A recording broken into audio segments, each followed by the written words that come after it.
Viskas gerai, tiesiog ta nuotaika tokia negnominė. Ir šiaip pagalvojom, kad visai pasilgom tų gnomų išdaigų. Nesuprantu, kur jie pradingo.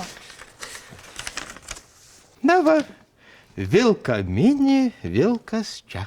Ką?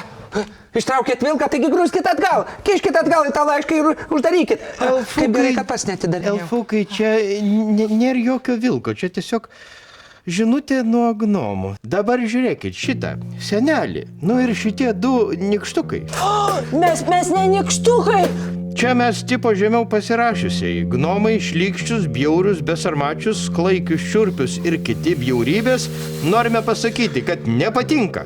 Nepatinka, kad į mus niekas nekreipia dėmesio, todėl mes nieko ir nedarom.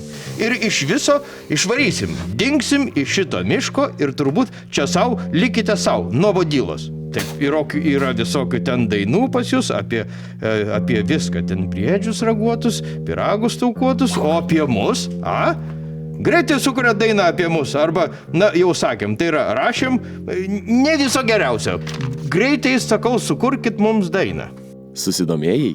Visą seriją rasi LRT Epikoje. Nuoroda komentare. Tiu-tiu.